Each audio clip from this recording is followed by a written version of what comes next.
നമസ്കാരം, ലൂസ് ടോക്കിലേക്ക് സ്വാഗതം. നമസ്കാരം. ആദ്യമേ പ്രിയപ്പെട്ട പ്രേക്ഷകരോട് ഒരു കാര്യം പറയട്ടെ. ഇന്നില്ല എന്നാണ് പറഞ്ഞിരുന്നത്. അതായത് നമ്മൾ അറിയിച്ചിരുന്നു, പക്ഷേ ഇന്നുണ്ട്. അത് സംഭവിച്ചത് എന്താണെന്ന് വെച്ചാൽ, ഞാൻ തിരുവല്ല ഇരുവിപേരൂരിലേക്കുള്ള യാത്ര ഏതാണ്ട് 1:30 മണിയോടുകൂടി ആരംഭിക്കാനാണ് തീരുമാനിച്ചിരിക്കുന്നത്. അപ്പോൾ അതിന് മുമ്പ് എൻ്റെ ബാക്കി പണികളെല്ലാം തീർന്നു. എന്നാൽ പിന്നെ ഇതൂടെ റെക്കോർഡ് ചെയ്തേക്കെ. നേരത്തെ ഉച്ചയ്ക്ക് മുമ്പാണ് റെക്കോർഡ് ചെയ്തത്. ഇപ്പോഴാണ് നിങ്ങൾ കേൾക്കുന്നതെങ്കിലും ഇത് ഉച്ചയ്ക്ക് മുമ്പാണ് റെക്കോർഡ് ചെയ്തത്. ഇന്നലെ നമ്മളെ പല പ്രേക്ഷകരും താഴെ കമന്റിൽ ഈ കപ്പ വാട്ടുന്നതിനെ കുറിച്ചുള്ള നല്ല അഭിപ്രായം ഇട്ടിട്ടുണ്ട്. കഴിഞ്ഞ വർഷം നേരും നെറിയും എൻ്റെ ബ്ലോഗിൽ ഞാൻ കപ്പവാട്ടിനെ കുറിച്ചൊരു വീഡിയോ ചെയ്തിരുന്നു. അതുകൊണ്ടാണ് ഇക്കുറി അത് വീഡിയോ ചെയ്യാതിരുന്നത്. അതിന്റെ ഒരു തനി ആവർത്തനം തന്നെയാണ് ഇത്. ഞങ്ങൾ അന്ന് ഏകദേശം അന്നുള്ളവരൊക്കെ തന്നെയാണ് ഇക്കുറി ഉണ്ടായിരുന്നത്. അതുകൊണ്ട് എന്താണ് ഈ കപ്പവാട്ടെന്ന് കാണാൻ താല്പര്യമുള്ളവർ നേരും നെറിയും പോയി കണ്ടാൽ കാണാൻ പറ്റുമായിരിക്കും. ഇന്ന് എന്തൊക്കെയാണ് പ്രധാന സംഭവങ്ങൾ? ഏറ്റവും ഒടുവിൽ ഇപ്പോൾ എനിക്ക് തോന്നുന്നു നവകേരള സർവേ. അതായത് DYFകാരെല്ലാം ഉപയോഗിച്ച് നാട്ടിലെ പ്രാദേശിക ക്ലബ്ബുകൾ വഴിയൊക്കെ തന്നെ കോടിക്കണക്കിന് രൂപ മുടക്കി സർക്കാരിൻ്റെ ഒരു PR നടത്താൻ ഉള്ള പരിപാടി ഹൈക്കോടതി റദ്ദാക്കിയിരിക്കുന്നു. അതായത് ഈ സർക്കാർ ഇപ്പോൾ ചെയ്തുകൊണ്ടിരിക്കുന്ന മെയിൻ പരിപാടി PR വർക്കിന് വേണ്ടി ഇപ്പം നമ്മൾ സാധാരണ കാണുന്ന മാതിരി പത്രത്തിൽ പരസ്യം കൊടുക്കുന്നു, ചാനലിൽ പരസ്യം കൊടുക്കുന്നു, കൂടാതെ അവർ വെബ് സീരിയലുകളിൽ പോലും ഈ സർക്കാരിനെ മഹത്വപ്പെടുത്തുന്ന കാര്യം പറയിപ്പിക്കും. കഥാപാത്രങ്ങൾ വെബ് സീരിയലിൻ്റെ അളിയൻസ് പറഞ്ഞ കൗമുദിയിലില്ലേ, അറിയാം, അത് കണ്ടാൽ മതി. അപ്പോൾ അതിൻ്റെ അകത്തെല്ലാം ഇടയ്ക്ക് ഈ കഥാപാത്രങ്ങൾ സംസാരിക്കുന്നത് സർക്കാരിൻ്റെ എന്തെങ്കിലും പദ്ധതിയെക്കുറിച്ചായിരിക്കും. PR-ൻ്റെ അങ്ങേയറ്റത്തെത്തി. അതുപോലെ തന്നെ ഇന്നിപ്പം ഈ ഒരു AI-യുടെ ഒരു വീഡിയോ ഇന്നിപ്പോൾ ഒരു ദേശീയ ചാനൽ കണ്ട ഒരാൾ എന്നോട് പറഞ്ഞു, കോടികൾ മുടക്കി ഒരു AI വീഡിയോ വലിയ ഈ കേരളത്തിലെ കൺസ്ട്രക്ഷൻസ് എല്ലാം അങ്ങനെയൊക്കെ ഇവിടെ പത്രത്തിൽ 1-ാം പേജ് പരസ്യം വന്നില്ലായിരുന്നു. കേരളത്തെ അത്തരത്തിലൊരു AI വീഡിയോ ഉണ്ടാക്കിയിട്ട് ദേശീയ ചാനലിൽ കൊടുക്കുന്നുണ്ട്. അതായത് വോട്ടർമാരില്ലാത്ത കേരളത്തിന് പുറത്തുള്ള ചാനലുകളിൽ പോലും പരസ്യം. അതിൻ്റെ ഗുണമാണ് കഴിഞ്ഞ ദിവസം മണിശങ്കർ ഗാന്ധി അഭിനവ ഗാന്ധിയാണ് മനുഷ്യൻ. അതിൻ്റെ കാരണം വെച്ചാൽ ഇത്തരത്തിലുള്ള പബ്ലിസിറ്റിയാണ് ഇവർ കേരളത്തിന് പുറത്തും കൊടുക്കും. കൃത്യമായിട്ട് സ്പോൺസർ ചെയ്ത് കൊണ്ടുവന്നിട്ട് തോന്നുന്നത്. രണ്ടാമത്തെ ദിവസം പത്രസമ്മേളനം വീണ്ടും പറയുന്നു അതേ കാര്യം പറയുന്നു. അതൊരു അതിന്റെ കൂടെ ആശയക്കുഴപ്പം ഉണ്ടാക്കാൻ വേണ്ടി വീഡിയോ സജഷൻ ആണെങ്കിൽ കുഴപ്പമില്ല എന്ന് പറയുന്നു. മൊത്തത്തിലൊരു ആശയക്കുഴപ്പം ഉണ്ടാക്കുക എന്നുള്ളതാണ് അതിന്റെ പിന്നിലുള്ളത്. അല്ല, ഇതെല്ലാം ഇവർ കൃത്യമായി പ്ലാൻ ചെയ്ത് ചാനലുകൾ പത്രങ്ങൾ പരസ്യം കൊടുക്കുന്നു. പിന്നെ അതുപോലെ തന്നെ മുഖ്യമന്ത്രിയുടെ ക്വിസ് എന്ന് പറഞ്ഞൊരു സാധനമുണ്ട്. ഇതെല്ലാം ഈ വിഷം കുത്തിവയ്ക്കാൻ വേണ്ടിയിട്ട് ഖജനാവിലെ പണം എടുക്കുന്നുള്ളതാണ് പറയുന്നത്. അല്ലാതെ ഇവർ ബക്കറ്റ് പിരിവ് നടത്തിയിട്ട് ചെയ്ത് നമുക്ക് കുഴപ്പമില്ല. TV ചാനലുകളെല്ലാം തന്നെ ആഴ്ച ഒരിക്കൽ 6 മണിക്കൂർ ഒരു പരിപാടി ഉണ്ട്. അതുണ്ട്. അതുപോലെ പത്രങ്ങളെല്ലാം ഉണ്ട്. അങ്ങനെ ഇവർ ഒരു വല്ലാത്ത ദുഷ്പ്രവൃത്തി നാടിനോട് ചെയ്തുകൊണ്ടിരിക്കുകയാണ്. വീണ്ടും ഇവരെ ഈ നാട് മുടിപ്പിക്കാനുള്ള ലൈസൻസ് കിട്ടാൻ വേണ്ടി ചിലരെങ്കിലും വിശ്വസിച്ച് പോകാനുള്ള സാധ്യതയുണ്ട് എന്നുള്ളൊരു ഭയപ്പെടുന്ന മാത്രമല്ല AI പറഞ്ഞ സാധനങ്ങൾ ശരിക്കും മനുഷ്യരാണെന്ന് തെറ്റിദ്ധരിക്കുന്ന ഒരുപാട് ആൾ നമ്മുടെ നാട്ടിൽ ഇപ്പോഴും ഉണ്ട്. ഈ നിർമ്മലാ സീതാരാമൻ പൈസ കിട്ടുമെന്നുള്ള ഫോൺ ചെയ്യുന്നത് പലരും പൈസ നഷ്ടമാവുകയെന്ന് പറഞ്ഞ പല ആളും ഫോൺ 22,000 രൂപ കൊടുത്താൽ 15 ലക്ഷം രൂപ മാസം കിട്ടുമെന്നാണ് പറഞ്ഞത്. ഈ അടിസ്ഥാനപരമായി ഇത്തരം സാമ്പത്തിക തട്ടിപ്പുകൾ. ഇപ്പോൾ എന്നെ ക്രിപ്റ്റോ കറൻസിയെ കുറിച്ച് ഞാനൊരു വീഡിയോ ചെയ്തിട്ട് കഴിഞ്ഞ ദിവസം അതിൻ്റെ വില പോയല്ലോ. ഈ ബിറ്റ് കോയിൻ്റെ വില ഭയങ്കരമായിട്ട് ഇടിഞ്ഞിരുന്നു. $1,00,000-ലധികം വിലയുണ്ടായിരുന്നു. പകുതിയിൽ താഴെ തന്നിരുന്നു. ഈ സമയത്ത് പറഞ്ഞ് കേരളത്തിൽ ഒരുപാട് പേര് ക്രിപ്റ്റോ കറൻസി ഈ കച്ചവടം നടത്തി കാശടിച്ച് മാറ്റുന്നവരുണ്ട്. ഇതൊക്കെ നിങ്ങൾ മനസ്സിലാക്കേണ്ട കാര്യം, ലോകത്ത് ആരെങ്കിലും നിങ്ങളോട് പറയുകയാണ് ഈ ബ്ലേഡ് കമ്പനിക്കാർ പോലും, അതായത് നമ്മളിപ്പോൾ ഈ പറയുന്ന സ്വകാര്യ ധനകാര്യ സ്ഥാപനങ്ങളുണ്ടല്ലോ, മുത്തൂറ്റ് പോലുള്ള, മണപ്പുറം പോലുള്ള കുഴപ്പമില്ലാതെ പോകുന്ന സ്വകാര്യ സ്ഥാപനം, അവർക്ക് പോലും ഒരു 11-12% കൂടുതൽ കൊടുക്കാൻ പറ്റത്തില്ല. ഈ പലിശ കൊടുക്കാൻ പറ്റത്തില്ല. അങ്ങനെ 11-12% കൂടുതൽ നിങ്ങൾക്ക് റിട്ടേൺ ആര് വാഗ്ദാനം നൽകിയാലും അത് തട്ടിപ്പാണ്. ഇവിടെ ഏറ്റവും ആൾ ഫോൺ ചെയ്യുന്നത് ഇങ്ങനെയാണ്. അവർക്ക് മനസ്സിലാവുന്നില്ല എന്നാണ്. പറ്റത്തില്ല. ആ വർഷത്തിലാണെന്ന് ഓർക്കണം, മാസത്തിലല്ല. ഈ 11% എന്ന് പറയുന്നത് വർഷത്തിലാണ്. നിങ്ങൾ 1,00,000 രൂപ നിങ്ങൾ നിക്ഷേപിച്ചാൽ നിങ്ങൾക്ക് പരമാവധി പലിശ ഇനത്തിൽ കിട്ടാൻ പോകുന്നത് 12,000 രൂപ. അത്രയും കിട്ടത്തില്ല. സാധാരണ പലിശ എന്ന് പറഞ്ഞാൽ കുറവാണ്. ഞാൻ പറഞ്ഞത് ബ്ലേഡ് കമ്പനിക്കാരൻ അല്ലെങ്കിൽ സ്വകാര്യ കമ്പനിക്കാരന് കിട്ടാൻ പോകുന്ന അതിൽ കൂടുതൽ എത്ര കിട്ടുമെന്ന് പറഞ്ഞാലും തട്ടിപ്പാണ് എന്ന് മനസ്സിലാക്കിയാൽ തീരും. 1. 2, എടുക്കാത്ത ലോട്ടറി അടിക്കത്തില്ല, അപേക്ഷിക്കാത്ത ജോലി കിട്ടത്തില്ല. ഈ വളരെ 3-4 കാര്യങ്ങളാണ്. ഒന്ന്, നമുക്ക് എടുക്കാത്ത ജോലി അപേക്ഷിക്കാതെ ജോലി കിട്ടത്തില്ല. അപേക്ഷിക്കുന്നവർക്ക് ജോലി കിട്ടത്തില്ല. അപ്പോഴാണോ അപേക്ഷിക്കാതെ ജോലി കിട്ടുന്നത്. എടുക്കാതെ ഒരു ലോട്ടറി ആർക്കും കിട്ടത്തില്ല. 3, വിദേശ രാജ്യങ്ങളിൽ കെട്ടിക്കിടക്കുന്ന പണം നമുക്ക് തരുമെന്ന് പറഞ്ഞാൽ അവൻ പ്രാന്താണ്. അവർക്ക് വേറെ കൊടുത്തപ്പോൾ നമ്മൾ അപരിചിതനെ നമുക്ക് എന്തിനാണ് തരുന്നത്? നിങ്ങൾ ഇത്ര രൂപ അടയ്ക്കൂ. ഇങ്ങനെയൊക്കെ വിളിച്ചിരുന്നത് 4 കോടി തരാമെന്ന് പറഞ്ഞ് 8 ലക്ഷം രൂപ വാങ്ങിച്ചത്. അതാ ചോദിച്ചത്, എന്തിനാണ് ഈ 4 കോടി എന്തിനാണ് അവർക്ക് തരുന്നത്? സിമ്പിൾ ഇത്രയും കാര്യം. നിങ്ങൾക്ക് എന്തിനാണ് 4 കോടി അവർ തരുന്നത്? അവർക്ക് 4 കോടി മറ്റാർക്കെങ്കിലും കൊടുത്താൽ പോരെ? അല്ല, ഇത് ആളുകളെ നമ്മൾ പത്രം വായിക്കുക, വാർത്തകളെ ചെയ്യാത്തതിൻ്റെ കൂടെ ഒരു കുഴപ്പമാണ്. ഇത്തരത്തിൽ തട്ടിപ്പുകൾ വീഴാതിരിക്കുക എന്നുള്ളതാണ് പ്രധാനമായും പറയാനുള്ളത്. അതില്ല, വിദ്യാഭ്യാസമുള്ളവരാണ് ഇതിൽ കുടുങ്ങുന്നത് എന്നുള്ള ഏറ്റവും വിചിത്രമായ കാര്യം. ശബരിമലയിൽ ഇന്ന് എന്താണ് ഡെവലപ്മെന്റ് ഉള്ളത്? ജയറാമിനെ ഇന്ന് ED ചോദ്യം ചെയ്യുന്നുണ്ട്. അദ്ദേഹം കൊച്ചിയിൽ ഓഫീസിലെത്തി ചോദ്യം ചെയ്യൽ തുടങ്ങി കഴിഞ്ഞിരിക്കുന്നു. ഞാൻ അന്നും ഇന്നും വിശ്വസിക്കുന്ന ജയറാമിനെ നേരിട്ട് ബന്ധമില്ലെന്നാണ്. ജയറാം ഒരു ഭക്തനാണ്, ശബരിമല എപ്പോഴും പോകുന്ന ശബരിമല മാത്രമല്ല, അയാൾ ഒരു അടിമുടി ഭക്തനാണ്. അപ്പോൾ അതുകൊണ്ട് ജയറാം പെട്ടുപോയതാണ്. പിന്നെ വിശ്വസിച്ചു. ശബരിമലയിൽ കയറാനുള്ള ഒരു എൻട്രി പാസ്സായി മാറി, എളുപ്പത്തിലായി മാറി. പിന്നെ ആകെപ്പാടെയുള്ള ഇത്ര ഉള്ളൂ എനിക്ക് ജയറാമിനോട് വേദന തോന്നിയത്. ഈ ശ്രീകോവിലിന്റെ വാതിൽപ്പാളിയൊക്കെ പറഞ്ഞാൽ വരുമ്പോൾ അത് വീട്ടിൽ കൊണ്ട് പൂജിക്കും വെക്കാമോ എന്നുള്ളത് അറിയാവുന്ന ഒരാളുടെ ചോദിക്കേണ്ടതായിരുന്നു. ശരിയാണോ ചോദിക്കേണ്ടതായിരുന്നു. എന്തായാലും ഇതിനകത്ത് സാമ്പത്തിക അഴിമതിയിലൊന്നും പങ്കില്ലായിരിക്കുമെന്ന് വിശ്വസിക്കാനാണ് ആഗ്രഹിക്കുന്നത്. അങ്ങനെ കുറവ് തന്നെയാണ്. പിന്നെ വേറെ ഏതാണ് വേറെ ഉള്ളത്? ഇന്ന് ഒരു ഇന്റർനാഷണൽ വാർത്ത വളരെ ഒരുപക്ഷെ നാളെ കൂടുതൽ ശ്രദ്ധിക്കപ്പെടാൻ സാധ്യതയുള്ളതുകൊണ്ട്, ഇസ്രായേൽകാരിയായ ഒരു സീരീസ് സംവിധായിക അവർ മൊസാദിനെ കുറിച്ച് ഇറാനെ ബേസ് ചെയ്താണ് ടെഹ്റാൻ എന്ന് പറഞ്ഞിട്ടൊരു വെബ് സീരീസ് ചെയ്തുകൊണ്ടിരിക്കുകയായിരുന്നു. അവർ ഏഥൻസിലെ ഹോട്ടൽ മുറിയിൽ മരിച്ചു കിടക്കുന്നതായിട്ടാണ് കണ്ടത്. ഇതിൻ്റെ പിന്നിൽ ഇറാനാണോ എന്ന് ഇപ്പോൾ സംശയം ഉയർന്നു എന്നാണ് പലരും പറയപ്പെടുന്നത്. ഇറാൻ ആവാം, സാധ്യതയുണ്ട്. കാരണം എന്താണെന്ന് വെച്ചാൽ നമ്മൾ ഈ മൊസാദിൻ്റെ വീരകഥകൾ പറഞ്ഞ് നടക്കുമ്പോഴും ഇറാൻ അത്ര ദുർബലമൊന്നുമല്ല. കാരണം അമേരിക്കയും ഇസ്രായേലും ചേർന്ന് ഒരുമിച്ച് അടിക്കാൻ ശ്രമിച്ചതൊന്നും സംഭവിച്ചില്ലല്ലോ. ഇല്ല. അപ്പോൾ അവരവിടെ പ്രക്ഷോഭം ഉണ്ടാക്കാൻ ശ്രമിച്ചു, ആ പ്രക്ഷോഭം വിജയിച്ചില്ല. അപ്പം അതുകൊണ്ട് ഇറാൻ അതിനുള്ള മറുമരുന്നൊക്കെ അവർക്ക് അറിയാമായിരിക്കും. അവർ ഒന്നുമല്ലേ ഹിസ്ബുള്ളയും ഹൂത്തിയെയും ഹമാസിനെയും പൈസ കൊടുത്ത് കൺട്രോൾ ചെയ്യുന്നില്ലേ? അപ്പം സ്വാഭാവികമായും ഈ പറയുന്ന ഈ സംവിധായികയ്ക്ക് കുടുംബ പ്രശ്നങ്ങളാവുന്ന തന്നെ ഇല്ലായിരുന്നു പറയപ്പെടുന്നത്. മാത്രമല്ല അവരുടെ ഈ ടെഹ്റാൻ എന്ന് പറയുന്ന സീരിയൽ വളരെ പ്രസിദ്ധമായിരുന്നു. ആണ്. കാരണം അതിൻ്റെ കഥ എന്ന് പറയുന്നത് ഒരു മൊസാദ് ഏജന്റ് ഇറാനിലെത്തുന്നു, അവരുടെ ആണവ കേന്ദ്രത്തിൽ ഒരു സ്ത്രീ കഥാപാത്രമാണ് എത്തിയിട്ട് അത് സംബന്ധിച്ച രഹസ്യങ്ങൾ പുറത്തു കൊണ്ടുവരുന്നതായിട്ടാണ് ഈ വെബ് സീരീസിൻ്റെ കഥ. ഇത് ഒരിക്കലും ഇറാൻ അംഗീകരിക്കാൻ കഴിയില്ലല്ലോ.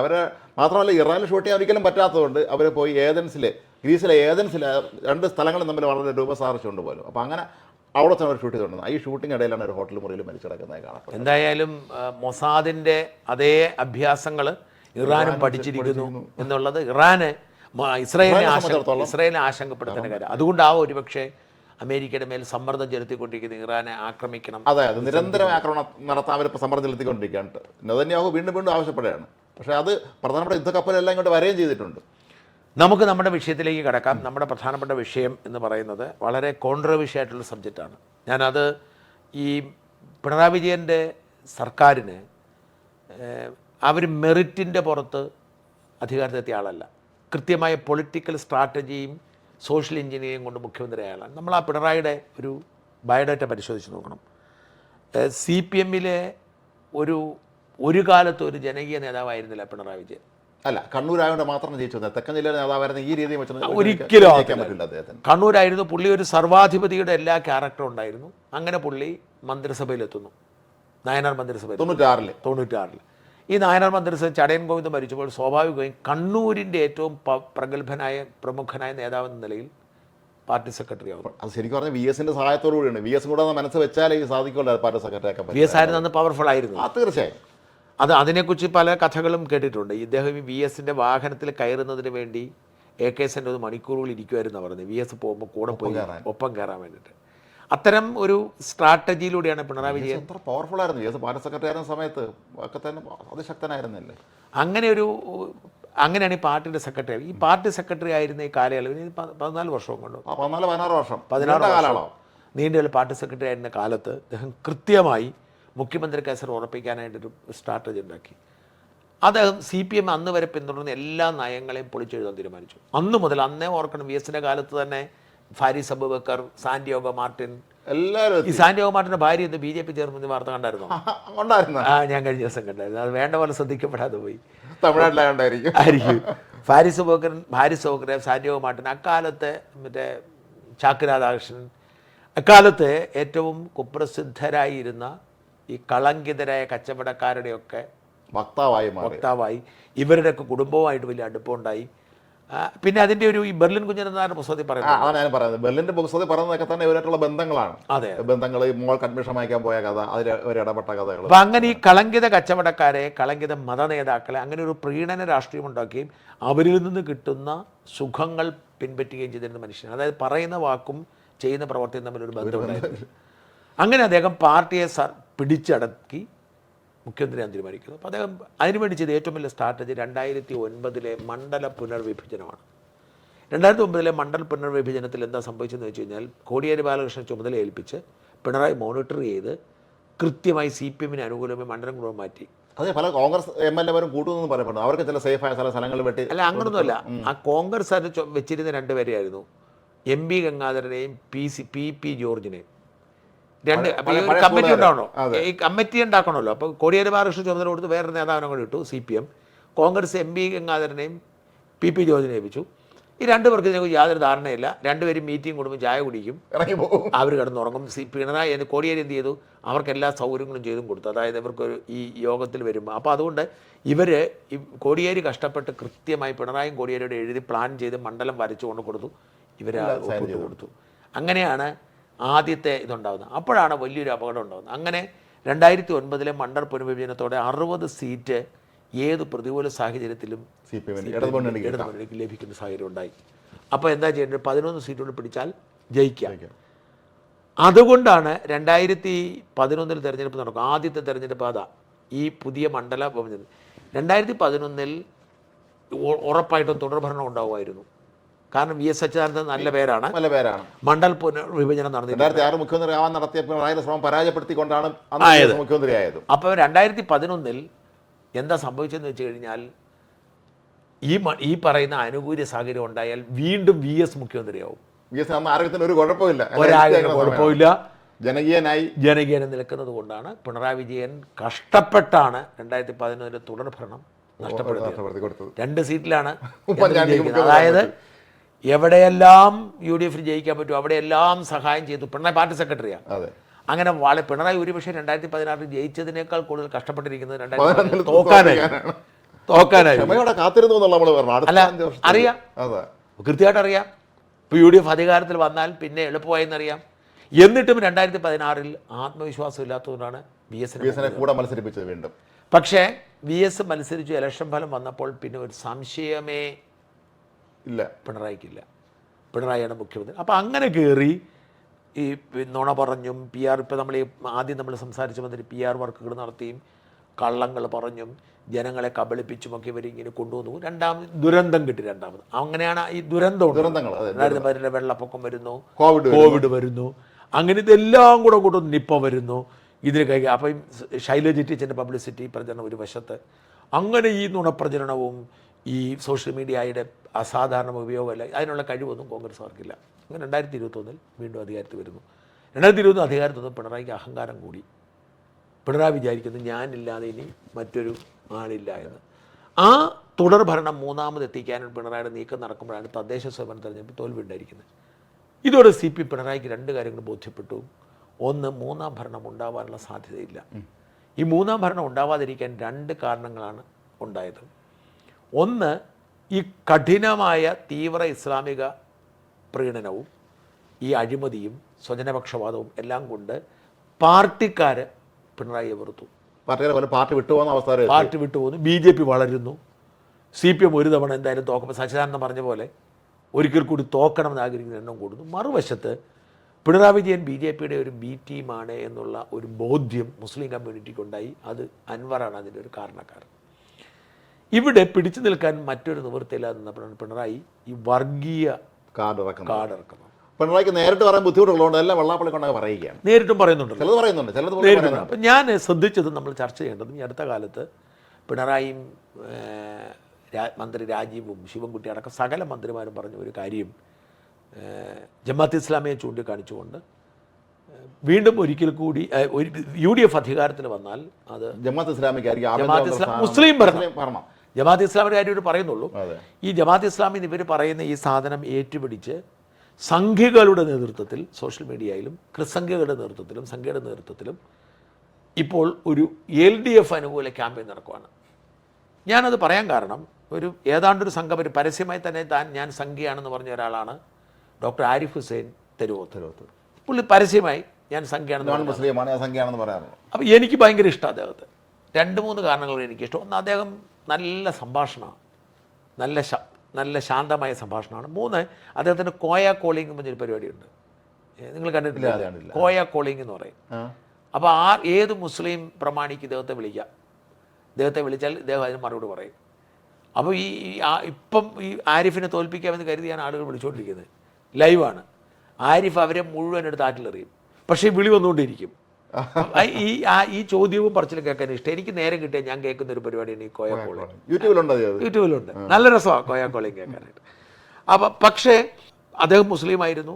അദ്ദേഹം മുസ്ലിം സമുദായത്തെ തള്ളിപ്പറഞ്ഞു. കുടുംബത്തിൽ ഇതുപോലെ ഒറ്റപ്പെട്ടു.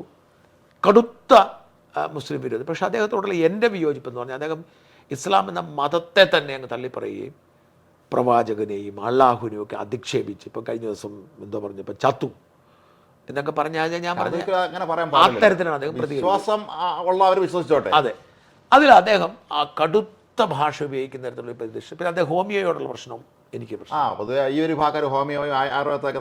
രീതിയുണ്ട്. പക്ഷേ രാജ്മോഹൻ അദ്ദേഹത്തിൻ്റെ ഫേസ്ബുക്ക് പേജ് എടുത്ത് നോക്കിയാൽ നമ്മൾ ഞെട്ടിപ്പോകും. കഴിഞ്ഞ കുറേ കാലങ്ങളായി അദ്ദേഹം തുടർഭരണത്തിന് വേണ്ടിയുള്ള ക്യാമ്പയിനിലാണ്. നിരന്തരം അദ്ദേഹം പറയുന്നുണ്ട്, പോസ്റ്റ് ഇടുന്നു. അദ്ദേഹം പറയുന്നു ഒരിക്കൽ കൂടി വരട്ടെ എന്ന്. ഈ സർക്കാർ പറയുന്ന പച്ചക്കള്ളങ്ങൾക്ക് എനിക്ക് വിശ്വസിക്കാൻ കഴിഞ്ഞില്ല. കാരണം ഒരു സ്വതന്ത്ര ചിന്താഗതിക്കാരനാണ്. ഇങ്ങനൊരാൾ എങ്ങനെ ഇത്തരത്തിൽ അദ്ദേഹത്തെ അങ്ങനെ മാറ്റാൻ കാരണം ഈ ഇസ്ലാമിക ഭീതിയാണ്. അതായത് ആ ക്യാമ്പയിൻ സംഘികൾ ഏറ്റെടുത്തിരിക്കുന്നു. ഒരു ഇൻസെക്യൂരിറ്റി ഫീലിംഗ് അദ്ദേഹത്തിന് ക്രിസ്സംഘികൾ ഏറ്റെടുത്തിരിക്കുന്നു. മനസ്സിലായി നമുക്ക്. അത് ക്രിസ്സംഘികൾ. എന്നിട്ട് ഇവരെല്ലാം പറഞ്ഞൊരു കാര്യം, UDF ഇപ്പോൾ എൻ്റെ ഇന്നത്തെ വാർത്തയുടെ ഇത് കമൻറ്റ് എന്ന് പറയുന്നത് അഴിമതിക്കാരനായി പിണറായി വരുന്നതാണ് രാജ്യദ്രോഹികളായ UDF വരുന്നതിനേക്കാൾ നല്ലത്. അപ്പോൾ ആ വിഷയം, അതായത് അതാണ് ചോദ്യം. രാജ്മോഹൻ ഇതിനെ എങ്ങനെയാണ് കാണുന്നത്? അതായത് ഈ പ്രചരണം ഉണ്ടല്ലോ ഇപ്പം എന്താണ് മുസ്ലിം ലീഗ് കൂടുതൽ ശക്തി പ്രാപിക്കുമെന്നുള്ളത്. നമുക്ക് എപ്പോഴും പിന്നെ UDF ഭരണത്തിൽ ഒരു 1982 വരെ CH മുഹമ്മദ് കോയ പോലുള്ള വളരെ പ്രഗത്ഭന്മാരാണ് ലീഗിൻ്റെ മന്ത്രിമാരായൊക്കെ വന്നിട്ടുള്ളത്. അവിടെ നിന്ന് പേര് ഒരിക്കലും അന്ന് അഴിമതി ആരോപണങ്ങളോ പ്രശ്നങ്ങളൊന്നും തന്നെ ഉണ്ടായിട്ടില്ല. അന്ന് ലീഗ് 2ആണ്, അഖിലേന്ത്യാ മുസ്ലിം ലീഗ്, ഇന്ത്യൻ യൂണിയൻ മുസ്ലിം ലീഗാണ്. പിന്നീട് ലയിച്ച് ഒന്നായി 82ലാണ് ഇവർക്ക് ഈ വ്യവസായ വകുപ്പ് കിട്ടുന്നത്. ശരിക്കും പറഞ്ഞാൽ അതുവരെ വിദ്യാഭ്യാസ വകുപ്പ് അത്തരത്തിലുള്ള സ്പീക്കർ സ്ഥാനമൊക്കെ ഉണ്ടായിരുന്നത്. 82-ന് ശേഷമാണ് ഈ ലീഗ് നേതാക്കൾക്കെതിരായ വളരെ ഗുരുതരമായ രീതിയിലുള്ള ആരോപണങ്ങൾ വരികയും ഇവരെല്ലാ കാര്യത്തിലും ഒരു അപ്പർ ഹാൻഡ് എടുക്കുന്നു എന്നുള്ള ഒരു ധാരണ പരക്കുകയും ചെയ്തിട്ടുണ്ടായിരുന്നു. ഇപ്പോൾ 82-ലെ കർണാടക മന്ത്രിസഭയുടെ കാലത്ത് അന്ന് കുവൈറ്റിൽ നിന്നുള്ള അനഭിമതരായ ചില ഇന്ത്യ ഗവൺമെൻറ് അനഭിമതരായ ചില ആളുകളുണ്ടായിരുന്നു. അവർ കേരളത്തിൽ കൊണ്ടുവരുന്നത് മാത്രമല്ല, അവരെ സ്റ്റേറ്റ് ഗസ്റ്റായിട്ട് അന്ന് കൊണ്ടു നടന്നൊരു സംഭവം ഉണ്ടായിട്ടുണ്ടായിരുന്നു. അത് പിന്നീട് വലിയ ഇഷ്യൂ. നമ്മൾ ഇന്ത്യ ഗവൺമെൻറ് ഒരു പട്ടിക കാണുമല്ലോ, അവർക്ക് ചില ആളുകൾ വിദേശത്തുള്ള ചില കക്ഷികൾ നമുക്ക് ഇന്ത്യ ചോദ്യം ചോദിച്ചോട്ടെ. അങ്ങനെ ഈ അനഭിമത പട്ടികയിലുള്ളവർ ഇവിടെ വരുമ്പം പിടിക്കാൻ നമ്മുടെ വിദേശകാര്യ മന്ത്രാലയത്തിന് വകുപ്പൊന്നുമില്ലേ? അല്ല, പിന്നീടാണ് മനസ്സിലായെന്ന് തോന്നുന്നു. ഞാൻ ചോദിക്കുന്നത്, അനഭിമതരായിട്ട് ഒരാളെ വെച്ചിട്ടുണ്ടെങ്കിൽ അവൻ്റെ പാസ്പോർട്ട് ഡീറ്റെയിൽസ് എടുത്തിട്ട് ഇടണോ? പക്ഷെ അന്ന് കേന്ദ്രം ഭരിക്കുന്ന കോൺഗ്രസ് ആയിരുന്നു എന്നുള്ളൊരു വിഷയം അവിടെ ഉണ്ട്. അപ്പോൾ എനിക്ക് തോന്നുന്നത് പിന്നീട് അങ്ങോട്ട് എപ്പോഴും ഈ UDF മന്ത്രിസഭ വരുമ്പോഴേക്കും ഏറ്റവും അധികം അഴിമതി ആരോപണങ്ങൾ വരുന്നത് UDF മന്ത്രിമാർ, ഈ ലീഗ് മന്ത്രിമാരുടെ പേരിലായിരുന്നു. ഒരു പക്ഷേ അതായിരിക്കാം. പിന്നെ മാത്രമല്ല, ഉമ്മൻചാണ്ടി മന്ത്രിസഭയുടെ കാലത്ത് 5ാം മന്ത്രി വിവാദം വന്നത്, അവർ കണക്ക് പറഞ്ഞ 5ാമത്തെ മന്ത്രി വാങ്ങുന്നു. ഇതൊക്കെ തന്നെ CPM അല്ലെങ്കിൽ അവരുടെ കൂടെ നിൽക്കുന്നവർക്ക് തന്നെ ഇപ്പോൾ ഫലപ്രദമായി അത് പ്രയോഗിക്കാൻ ശ്രമിച്ചുകൊണ്ടിരിക്കുകയാണ്. ഞാൻ ലീഗിനെ കാണുന്നത് അഴിമതിക്കൊക്കെ ലീഗിന് മറ്റവരെക്കാൾ കൂടുതൽ തന്നെ ഞാൻ വിശ്വസിക്കുന്നത്. കാരണം ലീഗിനെ സംബന്ധിച്ചിടത്തോളം അവർക്ക് കേരളത്തിൽ മാത്രമേ ഭരണമുള്ളൂ. അവർ ഭരണത്തിൽ ഇരിക്കുമ്പം അവർ അത്യാവശ്യം പൈസ ഉണ്ടാക്കാനുള്ള സാധ്യതയുണ്ട്, ഇല്ലെന്ന് ഞാൻ പറയുന്നില്ല. പക്ഷേ എൻ്റെ 3-4 സംശയമുണ്ട്. അപ്പം അതായത് ഇപ്പം ലീഗ് അവർക്ക് അർഹതപ്പെടാത്ത എന്താണ് ചോദിച്ചു വാങ്ങുന്നത്? അതാണ് എൻ്റെ ചോദ്യം. അതായത് കേരളത്തിലെ ഏറ്റവും പവർഫുള്ളായ, ഏറ്റവും കൂടുതൽ ജനപിന്തുണയുള്ള രാഷ്ട്രീയ പാർട്ടികളൊന്നും ലീഗാണ്. ഒറ്റയ്ക്ക് മത്സരിച്ചാൽ ഇപ്പോഴും അവർക്കൊരു 12 സീറ്റ് 13 സീറ്റ് ജയിക്കാം, ഇല്ലേ? ഉണ്ട്. വേറെ ഏത് പാർട്ടിക്ക് പറ്റും? കോൺഗ്രസ് പാർട്ടിക്ക് ഒറ്റയ്ക്ക് മത്സരിച്ചിട്ട് ജയിക്കാൻ പറ്റും? CPM ലീഗിന് മാത്രമേ അത് സാധിക്കൂ. CPM ലീഗിന് മാത്രമേ പറ്റത്തുള്ളൂ. എല്ലാവരും ഒറ്റയ്ക്ക് നിൽക്കുവാണെങ്കിൽ ഇവരെക്കാളൊക്കെ സീറ്റ് മേടിക്കാൻ പോകുന്ന ആരാധന BJP ആയിരിക്കും. എല്ലാ പാർട്ടിയും ഒറ്റയ്ക്ക് മത്സരിച്ചാൽ ഏറ്റവും കൂടുതൽ സീറ്റ് കിട്ടാൻ പോകുന്നത് BJP സത്യമാണ്, എല്ലാം ആയിരിക്കും. പക്ഷെ ഞാൻ പറഞ്ഞ ലീഗ് എന്ന് പറഞ്ഞ രാഷ്ട്രീയ പാർട്ടിക്ക് ഇപ്പോൾ UDFന്റെ കാര്യം എടുക്കുക, LDFന്റെ കാര്യം എടുക്കുക, ഇതിൽ CPIക്ക് എത്ര ആൾക്കാരുണ്ട്? CPIക്ക് 18-19 സീറ്റുണ്ട്. ഒറ്റയ്ക്ക് മത്സരിക്കുകയാണെങ്കിൽ എവിടെയാണ് CPIക്ക് ആളുള്ളത്? ഈ ഭരണമുള്ളത് കൊണ്ടും MLA-മാരുള്ളത് കൊണ്ടും അവിടെ ഒക്കെ കുറച്ച് പേരുണ്ടെന്നല്ലാതെ CPI എന്ന പാർട്ടിയുടെ അടിത്തറയില്ല, അവർക്ക് പറ്റിയ അണികളില്ല. അല്ല, മാത്രമല്ല കോൺഗ്രസിനെ നമ്മൾ ഉദയത്തിന് സമ്മതിക്കണം. 2 CPI-കാരെ മുഖ്യമന്ത്രിയാക്കിയ പാർട്ടിയാണ് കോൺഗ്രസ്. PKV. ഇവർക്ക് ഇനി സ്വപ്നം കാണാൻ പോലും കഴിയില്ല CPI മുഖ്യമന്ത്രി സ്ഥാനം കിട്ടുക എന്നുള്ളത്. അതാ ഞാൻ പറഞ്ഞത്. കോൺഗ്രസിന് അറ്റ്ലീസ്റ്റ് ആൾക്കൂട്ടമെങ്കിലും ഉണ്ട്. അതേസമയം ഈ കേരള കോൺഗ്രസ് എടുത്ത് നോക്കുക, അല്ലെങ്കിൽ CPI നോക്കുക, മറ്റെല്ലാ രാഷ്ട്രീയ പാർട്ടിയോട് നോക്കി, ഈ രാഷ്ട്രീയ പാർട്ടികൾക്കൊന്നും തന്നെ അവർക്ക് ആവശ്യത്തിന് അണികളുണ്ട്. ഇപ്പോൾ കേരള കോൺഗ്രസ് ജോസഫ് എടുത്ത് നോക്കുക, ജോസഫിന് സ്വാധീനമുള്ള 2 മണ്ഡലം തൊടുപുഴയും കടുത്തുരുത്തി മാത്രം. പക്ഷേ ജോസഫിന് 10 സീറ്റാണ് UDF കഴിഞ്ഞ തവണ കൊടുത്തത്. ഈ 10 സീറ്റിൽ പലയിടത്തും ഒറ്റ ജോസഫുകാർ പോലും കാണത്തില്ല. അല്ലെങ്കിൽ നിങ്ങളുടെ പരിചയമുള്ളിടത്ത് നോക്കി എവിടെയാണ് ജോസഫ് ഗ്രൂപ്പിന് ബ്രാഞ്ച് ഉള്ളത്? സത്യമാണ്. പ്രത്യേകിച്ച് ഇങ്ങോട്ടുള്ള ജില്ലയിലൊന്നും തന്നെ ഇല്ല. അതേസമയം മുസ്ലിം ലീഗിന് ശാഖകളില്ലാത്ത ഏത് സ്ഥലമുള്ളത്? അപ്പോൾ ലീഗ് അവർക്ക് സ്വാധീനമുള്ള ഇടങ്ങളിൽ മാത്രമാണ് സീറ്റ് ചോദിക്കുന്നത്, മത്സരിക്കുന്നത്.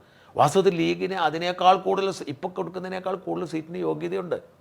കോൺഗ്രസ് പാർട്ടിക്ക് എത്ര സീറ്റുണ്ടോ അതിൻ്റെ പകുതി സീറ്റിനുള്ള യോഗ്യത ലീഗിനുണ്ട്. പക്ഷേ ഇവരെപ്പോഴും പറയുന്ന ഒരു കാര്യം, ഇവരൊരു അപ്രമാദിത്വം കാട്ടുന്നതാണ്. ഓക്കെ, അവർക്ക് യോഗ്യതയുണ്ട്, അവർക്ക് അതിനുള്ള ആളുബലം ഉണ്ടെങ്കിൽ പോലും കോൺഗ്രസിനെ പോലുള്ള ഒരു ദേശീയ പാർട്ടി ഒരു മുന്നണി നയിച്ചുകൊണ്ട് പോകുമ്പോൾ അവിടെ ലീഗ് അവരുടെ മേൽ ഒരു അപ്രമാദിത്വം ചെലുത്തുന്നു എന്നുള്ളതാണ് പ്രധാന ആരോപണം. കോൺഗ്രസിൻ്റെ കഴകത്തില്ലായ്മ. അതാണ് ഞാൻ പറഞ്ഞത്. ഇപ്പോൾ CPI നിലയ്ക്ക് നിർത്താനുള്ള കഴിവുണ്ട്, പക്ഷേ കോൺഗ്രസിന് ലീഗിനെ നടത്താൻ കഴിയില്ലാത്തതുകൊണ്ടാണ്. അപ്പോൾ അതവിടെ നിൽക്കട്ടെ, ഈ രാഷ്ട്രീയമായി അവർ നടത്തുന്ന വിലപേശലുകളോ അല്ലെങ്കിൽ അഴിമതിയോ ഒക്കെ അവിടെ നിൽക്കട്ടെ. പക്ഷേ ലീഗ് വന്നതോടുകൂടി ഇസ്ലാമിക ഭരണം ഉണ്ടാകുമെന്ന് പറയുന്നത് ഒരിക്കലും ഉണ്ടാവും. മാത്രമല്ല ലീഗ് ഒരിക്കലും തീവ്രവാദം അനുകൂലിക്കുന്ന പാർട്ടിയല്ല, തീവ്രവാദത്തിനെതിരാണ്. അവർ ഈ ലീഗ് ഇവിടെ ഉണ്ടായിരുന്നുകൊണ്ട് കേരളത്തിലെ ഒരു കാര്യം മനസ്സിലാക്കേണ്ട, ഇന്ത്യയിൽ ഏറ്റവും കൂടുതൽ, കശ്മീർ കഴിഞ്ഞാൽ ഇന്ത്യയിൽ ഏറ്റവും കൂടുതൽ മുസ്ലിം പെർസെൻറ്റേജ് ഉള്ള സ്റ്റേറ്റ് കേരളമാണ്. ഈ കേരളത്തിൽ എല്ലായിടത്തും ഉള്ളതുപോലെ തന്നെ ചില കലാപങ്ങളൊക്കെ ഉണ്ടായിട്ടുണ്ടെങ്കിലും കേരളത്തിലെ മുസ്ലിം കമ്മ്യൂണിറ്റി ഇങ്ങനെ തന്നെ നാടിനെ മുമ്പോട്ട് കൊണ്ടുപോകുന്നതിന് പ്രധാന കാരണം ലീഗ് ഉള്ളതാണ്. മാത്രമല്ല ബാബറി മസ്ജിദ് തകർന്ന ആ സംഭവത്തിൽ കേരളത്തിലെ ഒരു മറ്റു സംസ്ഥാനം വെച്ച് പ്രശ്നം ഉണ്ടായില്ല. അത് പാണക്കാട് തങ്ങളെ പോലുള്ള ആളുകൾ അന്ന് വളരെ സജീവ രംഗത്തെയും പ്രശ്നം ഉണ്ടാക്കരുതെന്ന് അവർ ആഹ്വാനം നടത്തുകയും ചെയ്തു. അങ്ങനെ ലീഗ് ശക്തമായിരിക്കുന്ന ഇടങ്ങളിലൊക്കെ അവർക്ക് അധികാരത്തോട് താല്പര്യമുണ്ട്, ഒരുപക്ഷെ അഴിമതി നടത്തുമായിരിക്കും, അവരുടെ സമുദായ താല്പര്യങ്ങൾ സംരക്ഷിക്കാൻ അവർ ആഗ്രഹിക്കുന്നുണ്ട്. പക്ഷെ അതിന് നമുക്ക് തെറ്റെന്ന് പറയാൻ പറ്റുമോ? അതെ, ഞാൻ പറയുന്നത് അവർ സമുദായ പാർട്ടിയാണ്. ആ സമുദായ പാർട്ടി ആയിരിക്കുന്ന ലീഗ് അവരുടെ സാമുദായിക താല്പര്യം സംരക്ഷിക്കാൻ ശ്രമിക്കുന്നത് നമുക്കങ്ങനെ കുറ്റം പറയാം. വേറൊരുത്തൻ്റെ സാമുദായിക താല്പര്യത്തിന് എതിരാകുമ്പോൾ ഇപ്പോൾ പിന്നെ BJP എന്ന് കുറ്റം പറയാത്ത ഇതേ പറയുന്ന ഇപ്പോൾ സംഘപരിവാറുകാരാണ് ലീഗ് വന്നാൽ ഇവിടെ ഇസ്ലാമിക ഭരണം എന്ന് പറയുന്നത്. അപ്പോൾ വളരെ കൃത്യമായ ചോദ്യത്തിൽ ഇതേ BJP ഭരിക്കുമ്പോൾ, BJP കേന്ദ്രം ഭരിക്കുമ്പോൾ അവർ BJPയുടെ ഹിന്ദു അജണ്ട അവർ നടപ്പിലാക്കുന്നില്ലേ? അയോധ്യ ഒരു ഹൈന്ദവ ആരാധനാലയമാണ്, പക്ഷെ അത് സർക്കാരിൻ്റെ ഒരു പദ്ധതിയായിട്ടില്ലേ അത് സ്ഥാപിച്ചു നേരിട്ട് വന്നു. അപ്പോൾ അതും കുറ്റം പറയണം. അങ്ങനെയാണെങ്കിൽ ഇതൊന്നും കുറ്റം പറയാൻ പറ്റുന്ന കാര്യമല്ല. നമ്മുടെ നാട്ടിൽ സമുദായം ഒരു പ്രധാന ഘടകമാണ്, സാമുദായിക താല്പര്യം പ്രധാന താല്പര്യമാണ്. ഈ സാമുദായിക താല്പര്യം സംരക്ഷിച്ച ആളുകൾക്ക് മുമ്പോട്ട് പോകാൻ പറ്റത്തുള്ളൂ. അത് വേറൊരുത്തിൻ്റെ താല്പര്യത്തിന് ഖനിക്കുമ്പോഴും, അതായത് ഈ തീവ്രവാദമാകുമ്പോഴും എതിർക്കപ്പെടണം. അതെ, തീവ്രവാദം ഒരിക്കലും ലീഗ് അനുകൂലിക്കും. ഇവിടെ ശ്രദ്ധിക്കേണ്ട കാര്യം എന്ന് വെച്ചാൽ യഥാർത്ഥത്തിൽ ഇവിടെ ഈ മുസ്ലിം ഭീകരവാദം അല്ലെങ്കിൽ മുസ്ലിം തീവ്രവാദം അല്ലെങ്കിൽ മുസ്ലിം മൗലികവാദം ഇവിടെ വളർത്തിയത് CPM ആണല്ലോ. പഴയ PDP ആയിട്ടുള്ളോ അല്ലെങ്കിൽ ജമാഅത്ത് ഇസ്ലാമായിട്ടുള്ള കൂട്ടുകെട്ട് ഇവിടെ. അതല്ലാതെ തന്നെ ഈ കഴിഞ്ഞ 10 വർഷക്കാലം ഈ തീവ്ര ചിന്താഗതിക്കാരായ റാഡിക്കൽ മുസ്ലിംസ് എന്ന് പറയുന്ന ആളുകൾ DYFIക്കാരെ മാറുന്നു. അവരെ ചെങ്കൊടി പിടിച്ച് അരിവാൾ ചുറ്റി നക്ഷത്രം പ്രൊഫൈലിൽ കാണിച്ചിട്ട് അവർ യഥാർത്ഥത്തിൽ ചെയ്തുകൊണ്ടിരുന്നത് ഈ ഇസ്ലാം ഫണ്ടമെൻ്റലിസം കോളേജ് യൂണിയനിൽ ഇപ്പോൾ ഇത്തരം എല്ലായിടത്തും സംഘടന വിദ്യാർത്ഥി പ്രസ്ഥാനം ഉണ്ടാക്കിയ കൂട്ടുകെട്ട് എല്ലായിടത്തും ഉണ്ടായിരുന്നു. കൂട്ടുകെട്ട് അല്ലാതെ തന്നെ ഈ സഖാപ്പികൾ എന്ന് വിളിക്കുന്ന ഒരു വിഭാഗത്തിൻ്റെ കൈകളിലായിരുന്നു CPM കഴിഞ്ഞ കുറേ കാലം. അൻവർ പുറത്തിറങ്ങി കുറേ സത്യം വിളിച്ചു പറഞ്ഞതോടുകൂടി ഈ പറയുന്ന സഖാപ്പികളെല്ലാം കൂട്ടത്തോടെ കോൺഗ്രസിലേക്ക് പോയി. ഇതുവരെ കഴിഞ്ഞ 10 കൊല്ലം അവർ CPMന് തണലിലായിരുന്നു, അവരെല്ലാം ഇപ്പോൾ കൂട്ടത്തോടെ. എനിക്ക് വളരെ കൃത്യമായിട്ട് അറിയാം, എന്നെ ഏറ്റവും കൂടുതൽ തെറി വിളിച്ചിരുന്നതും സംഘി വിളിച്ചിരുന്നതും നിന്നെ അങ്ങനെ ചെയ്യണം ഇങ്ങനെ എന്ന് പറഞ്ഞിരുന്ന മുഴുവൻ പേരുടെയും ഈ കഴിഞ്ഞൊരു 6 മാസം മുമ്പ്, 1 കൊല്ലം മുമ്പ് വരെ മുഴുവൻ പേരും എന്നെ ചീത്ത വിളിച്ചിരുന്നവരെല്ലാം ഈ അരിവാൾ ചുറ്റിയ നക്ഷത്രത്തിൻ്റെ ബാക്ക്ഗ്രൗണ്ടിലുള്ള മുസ്ലിം നാമധാരികളായിരുന്നു. നമ്മൾ ഈ എടുത്തു നോക്കിയാൽ മുസ്ലിം നാമധാരികളാണ്. പ്രൊഫൈലിൽ അരിവോളും ചെങ്കൊടിയുമായിരുന്നു. എന്നാൽ കഴിഞ്ഞ 1 കൊല്ലമായിട്ട് എന്നെ ചീത്ത വിളിക്കുന്ന ഭൂരിപക്ഷം പേരും മുസ്ലിം നാമധാരികളാണ്. അവരെല്ലാം ഒന്നെങ്കിൽ രാഹുൽ ഗാന്ധിയുടെയോ അല്ലെങ്കിൽ കൈപ്പത്തിയോ ആയിരിക്കും അവരുടെയൊക്കെ പ്രൊഫൈൽ ബാക്ക്ഗ്രൗണ്ട്. ഞങ്ങളുടെ സർക്കാർ വരട്ടാ, നിന്നെ തീർത്തരാം എന്ന് പറയുകയാണ്. ഇവർ കൂട്ടത്തോട് ഇങ്ങോട്ട് മാറി എന്നുള്ള സത്യമാണ്. അതിനപ്പുറത്തേക്ക് ആ തീവ്രവാദികളുടെ മാറ്റം ഒരു പ്രശ്നം തന്നെയാണ്, അല്ല നമ്മൾ പറയുന്നില്ല. ഈ തീവ്രവാദികളെ CPM കൊണ്ടു നടക്കാൻ ശ്രമിച്ചപ്പോഴാണ് തങ്ങളുടെ കയ്യിലിരിക്കുന്ന വോട്ട് ബാങ്ക് നഷ്ടപ്പെട്ടു പോകുമോ എന്ന് ഭയന്ന് ലീഗ് കുറച്ചുകൂടി അഗ്രസീവായി. മാത്രമല്ല ഈ ലീഗിന് തീവ്രത പോരാ എന്ന് നിരന്തരം ഇവർ പ്രചരിപ്പിച്ചിരുന്നു. ലീഗിന് തീവ്രത പോരാ, അതുകൊണ്ടാണ് മറ്റു സംഘടനകളെ പ്രോത്സാഹിപ്പിക്കുക. ലീഗിന് തീവ്രത പോരാ എന്നുള്ള ചെറുപ്പക്കാരായ വലിയൊരു വിഭാഗത്തിനിടയിലേക്ക് ഇവരത് കടത്തി വിട്ടു.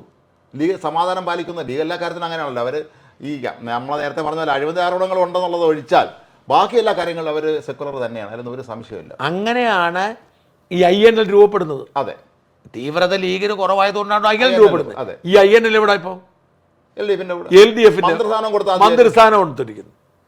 അപ്പോൾ ഈ പറയുന്ന കേരളത്തിലെ മുസ്ലിം കമ്മ്യൂണിറ്റിയെ ഈ മതമൗലികവാദത്തിലേക്ക് തള്ളിവിട്ട് അത് PDP ആണെങ്കിലും മദനി ആണെങ്കിലും ശരി, വെൽഫെയർ പാർട്ടി ആണെങ്കിലും ശരി, എല്ലാ കൂട്ടുകെട്ടിനും കൂട്ടുപിടിച്ച് ഈ പറയുന്ന ലവ് ജിഹാദ് പോലുള്ള വിഷയങ്ങൾ ഉണ്ടാകുമ്പോൾ അതിനെല്ലാം കുടപിടിച്ച് എല്ലാ അർത്ഥത്തിലും അവരെ വളർത്തി സംരക്ഷിച്ച് നിന്നിട്ട് പെട്ടെന്ന് കാൽച്ചുവട്ടിലെ മണ്ണ് ഒലിച്ചു പോകുന്നു എന്ന് കണ്ടപ്പോൾ മറുകണ്ഠം ചാടുക എന്നുള്ളതാണ്. മറുകണ്ഠം ചാടുന്ന ഒരു രീതിയിൽ. 67 EMS മന്ത്രിസഭയാണ് മലപ്പുറം ജില്ല അനുവദിച്ചത്, കാലിക്കറ്റ് യൂണിവേഴ്സിറ്റി അനുവദിച്ചു കൊടുത്തത്.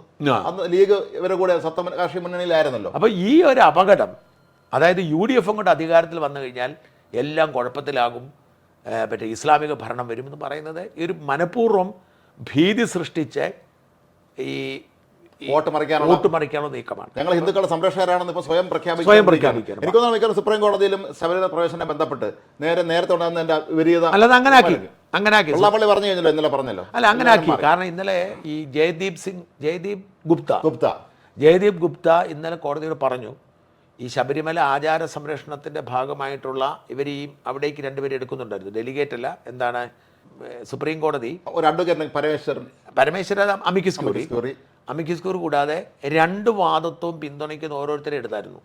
നിഷ്പക്ഷരായിട്ടുള്ളവർ അല്ല. ശബരിമല യുവതികൾ പ്രവേശിക്കണമെന്ന് പറയുന്നവരുടെ പ്രതിനിധിയായിട്ടൊരു വക്കീലിനെയും പ്രവേശിപ്പിക്കരുതെന്ന് പറയുന്ന അപ്പം ഇദ്ദേഹത്തിൻ്റെ പേര് നിർദ്ദേശിച്ചു. കേരളത്തിൻ്റെ കൗൺസിലറുണ്ട്. ഉടൻ തന്നെ ഈ ജയദീപ് ഗുപ്ത വിളിച്ചു പറഞ്ഞു, ഈ ശബരിമല സ്ത്രീകളെ അനുകൂലിക്കുന്നവരുടെ പ്രതിനിധിയായിട്ട് ഉൾപ്പെടുത്തരുത്, സർക്കാർ നിലപാട് മാറ്റിയേക്കുമെന്ന് പറഞ്ഞു. മുൻകൂർ പറഞ്ഞു. അപ്പം ഞാൻ പറഞ്ഞത്, ഇവർ ഈ പ്രീണനമൊക്കെ നടത്തി ജനങ്ങൾ ഭീതി സൃഷ്ടിച്ചിട്ട് പറയുകയാണ്, ഈ കോൺഗ്രസ് അധികാരത്തിൽ വന്നാൽ ലീഗിൻ്റെ ഭരണമായിരിക്കും, മുസ്ലിം ഭരണമായിരിക്കും എന്ന് പറഞ്ഞാൽ യാതൊരു അടിസ്ഥാനമുള്ള കാര്യമല്ല. കോൺഗ്രസ് ഭരണത്തിൽ വന്നാൽ അവരുടെ അവകാശങ്ങൾ സംരക്ഷിക്കാൻ കൂടുതൽ താല്പര്യമുണ്ടാവും. മാത്രമല്ല 57 ആദ്യമായിട്ട് കമ്മ്യൂണിസ്റ്റ് സർക്കാർ കേരളത്തിൽ വരുമ്പോഴും അന്ന് ഹിന്ദു വർഗീയ പ്രകടനം നന്നായിട്ട് അവർ നടത്തിയിട്ടുണ്ടായിരുന്നു. മന്ദത്തിൻ്റെ കൂട്ട് പിടിച്ചിരുന്നു എന്നാണ് പറയുന്നത്, രഹസ്യമായിട്ട്, പരസ്യമായിട്ടല്ല. അങ്ങനെയാണ് ഒരുപാട് അന്ന് നായർ സമുദായത്തിൽപ്പെട്ട ചെറുപ്പക്കാരെ ഒരുപാട് പേര് ജയിച്ചവരാനുള്ള കാരണം തന്നെ അതായിരുന്നു. ആ സമുദായത്തിന് ലക്ഷ്യമിട്ട് തന്നെയാണ് ഇവരെ സ്ഥാനാർത്ഥിയിൽ ഇറക്കിയത് ചെറുപ്പക്കാരെ നിരവധി പേര്. അല്ല, ആയിരിക്കാം. കാരണം CPM-ന് എക്കാലത്തും ഇത്തരം കുതന്ത്രങ്ങളുണ്ട്. അപ്പം നമ്മുടെ മേജർ വിഷയം എന്ന് പറഞ്ഞാൽ UDF വേണോ LDF വേണോ എന്നുള്ളതാണ്. അപ്പോൾ LDF എന്ന് പറയുന്നത് എല്ലാത്തരം ഈവിൾ പ്രവൃത്തികളും, അതായത് മനുഷ്യാവകാശം പൂർണ്ണമായും ചവിട്ടിമതിക്കും, നിരപരാധികളെ വേട്ടയാടും, എന്നിട്ട് പാവങ്ങളുടെ കൈയിട്ട് വരും, ഒരു വികസനവും നടത്തത്തില്ല എന്നൊരു നുണപ്രചരണത്തിലൂടെ അവർ മുമ്പോട്ട് പോവുകയാണ്. അവരുടെ താല്പര്യം മുഴുവൻ പാർട്ടിവൽക്കരിച്ച് മുമ്പോട്ട് പോകണം. അതുകൊണ്ടാണ് ഈ LDF കേരളത്തിൻ്റെ വളർച്ചയ്ക്കും വികസനത്തിനും എതിരാണ്. UDF-ന് കുറച്ചുകൂടി വിഷനുണ്ട്. പക്ഷേ ഈ പറഞ്ഞ മാതിരി മതസംഘടനകളുടെ സ്വാധീനവും സമ്മർദ്ദവും ഒക്കെ UDF-ന് ഇത്തിരി ബുദ്ധിമുട്ടാണെങ്കിലും അത് നമുക്ക് സഹിക്കാൻ പറ്റും. പക്ഷേ CPM ഒരിക്കൽ കൂടി വന്നാൽ കേരളത്തെ കുട്ടിച്ചോറാക്കും. അതുകൊണ്ട് ഏതെങ്കിലും കാരണവശാൽ ഇപ്പോഴത്തെ ഒരു പ്രത്യേക സാഹചര്യത്തിൽ CPM തന്നെ അധികാരത്തിൽ വരട്ടെ എന്ന് കരുതുന്നവർ, ഞാൻ പറഞ്ഞത് ഈ മുസ്ലിം ഭരണം ഉണ്ടാവുക എന്ന് ഭീതി സൃഷ്ടിച്ച് ഒരിക്കൽ കൂടി CPM അധികാരത്തിൽ വരട്ടെ എന്ന് പറയുന്നവർ കേരളത്തോട് ചെയ്യുന്ന കൊടും ചതിയാണ്. കാരണം ഈ നാടിന് ഇത് താങ്ങാനുള്ള ശേഷി അന്നന്ന് തരാതരം മാറിക്കൊണ്ടിരിക്കുന്നവരാണ്. അങ്ങോട്ടും ഇങ്ങോട്ടും അവരെപ്പോഴും മാറും. അവരെ സേഫ്റ്റി നോക്കിയിട്ട് അങ്ങോട്ടാണ് അവരെപ്പോഴും മാറും. അവർക്ക് അങ്ങനൊന്നും ഇല്ല. അവരെ സംബന്ധിച്ച് അവർക്ക് വോട്ട് കിട്ടണം അധികാരം. ഒരിക്കൽ കൂടി അധികാരത്തിൽ വന്നാൽ അവർ നോക്കൂ, അവർ നിരപരാധികളെ വേട്ടയാടി എങ്ങനെയാണ് മുമ്പോട്ട് പോകുന്നത്. എനിക്കെതിരെ എത്ര കേസുകൾ എടുത്തു. പേഴ്സണലി ഞാൻ പറയുകയാണെങ്കിൽ എന്തെങ്കിലും കേസ് നിലനിൽക്കുന്നതാണോ? പക്ഷെ ഉപദ്രവിക്കുക, ബുദ്ധിമുട്ട്. ഇപ്പോഴും ഈ തെരഞ്ഞെടുപ്പ് സമയത്ത് ഞാൻ അങ്ങോട്ടും ഇങ്ങോട്ടും ഓടട്ടെ എന്ന് കരുതി ഇവർ തന്നെയാണ് പറയുന്നത്. അടിയന്തരാവസ്ഥ കാലത്ത് തങ്ങൾ അനുഭവിച്ച ദുരിതങ്ങളെ കുറിച്ച് ഇപ്പോഴും ഇവരാണ് പറയുന്നത്. പ്രസംഗം നടത്തുന്ന നേതാക്കന്മാർ അല്പം പോലും ജനാധിപത്യ ബോധമില്ലാത്ത ഒരു പാർട്ടിയാണ് CPIM. അവർ വലിയ അഴിമതിക്കാരാണ്, സ്വജനപക്ഷപാതികളാണ്, അഹങ്കാരികളാണ്, ജനങ്ങളെ നുണ പറഞ്ഞ് പറ്റിച്ച് മുമ്പോട്ട് പോവുകയാണ്. അവരെക്കാൾ എത്രയോ ഭേദമാണ് UDF. ഇപ്പോഴത്തെ സാഹചര്യത്തിൽ വാസ്തവത്തിൽ കേരളത്തിൽ വരേണ്ടത് CPIM ഇല്ലാതാവുകയും പകരം BJP വളർന്നു വരികയും ചെയ്യണം. ഒരു വശത്ത് BJP, മറുവശത്ത് UDF. ഇത്തരത്തിലൊരു രാഷ്ട്രീയ ഘടനയാണ് കേരളത്തിന് നല്ലത്. അതാണ് കേരളത്തിന് നല്ലത്. ഈ CPM എന്ന രാഷ്ട്രീയ പാർട്ടി ഇല്ലാതാവുക, എന്നിട്ട് പകരം UDF, കാരണം ലീഗ് ഒരിക്കലും ഇല്ലാതാൻ പോകുന്നില്ല. ഇല്ല. അങ്ങനെ ലീഗും UDF കോൺഗ്രസ് തമ്മിലൊരു UDF സഖ്യം ഉണ്ടാവുക. അങ്ങനെ രണ്ട് മുന്നണിയായി കേരളം പോകുന്നതാണ് കേരളത്തിൻ്റെ ഭാവിക്ക് നല്ലത്. പക്ഷേ വി ഡി സതീശനെ പോലൊരു നേതാവാകുമ്പോൾ കൃത്യമായിട്ട് കൊണ്ടുപോകാൻ അറിയാം. അദ്ദേഹത്തിന് നല്ല വിഷനുണ്ട്. പക്ഷേ സതീശനെ ലീഗുകാർ ലീഗ് പറയുന്ന പോലെ ആയിരിക്കുമല്ലോ. ലീഗുകാർ അംഗീകരിക്കുമോ അതോ കേസ് വേണമെങ്കിലും കൊണ്ടുവരുന്നത് അതൊരു അവസാന നിമിഷം എന്തെങ്കിലും സംഭവിക്കാം. കോൺഗ്രസും ലീഗൊക്കെ ആകുമ്പോൾ അവസാന നിമിഷം എന്ത് സംഭവിക്കും. എന്തായാലും CPM എന്ന് പറയുന്ന രാഷ്ട്രീയ പാർട്ടി ഒരിക്കൽ കൂടി അധികാരത്തിൽ വരുന്നത് നമുക്ക് ഓരോരുത്തർക്കും അപകടമാണ്. ലീഗ് വന്നാലും ഈ പറഞ്ഞ മാതിരി UDF അധികാരത്തിൽ വന്നാൽ ഈ പറഞ്ഞ ചെറിയ പ്രശ്നങ്ങളൊക്കെ ഉണ്ടാവും. UDF അധികാരത്തിൽ വന്നാൽ നമ്മൾ പരമസുരക്ഷിതരൊന്നുമല്ല. പക്ഷേ ഇവരെക്കാൾ ഭേദമായിരിക്കും. വികസനത്തിന് ചില പദ്ധതികളുണ്ടാവും. മത താല്പര്യങ്ങളൊക്കെ സംരക്ഷിക്കാൻ ശ്രമിച്ചാലും വികസനത്തിന് കുറേ താല്പര്യമുണ്ട്. അതുകൊണ്ട് കേരളത്തിന് ഇനി ഒരിക്കൽ കൂടി താങ്ങാനുള്ള ശേഷി ഒരപേക്ഷയുള്ളൂ. ഒരു തിയറി അവതരിപ്പിച്ചു, ദയവായി ദുർഭരണം തുടരാൻ ആരും കൂട്ടുനിൽക്കരുത്. ഏത് സാത്താൻ വന്ന് ഭരിച്ചാലും കുഴപ്പമില്ല, ദയവായി ദുർഭരണം ഇനി തുടരാൻ പാടില്ല. പിണറായിയും CPM ഈ നാടിനി ഭരിക്കാൻ പാടില്ല. അതങ്ങനെ ആർക്ക് വേണമെങ്കിലും വോട്ട് ചെയ്തു, ആര് വേണമെങ്കിലും ഭരിച്ചോട്ടെ, പക്ഷേ ഇവർ വേണ്ട. അത്തരത്തിലേക്ക് നമ്മൾ ചിന്തിക്കാൻ സമയം അതിക്രമിച്ചിരിക്കുന്നു. നന്ദി, നമസ്കാരം.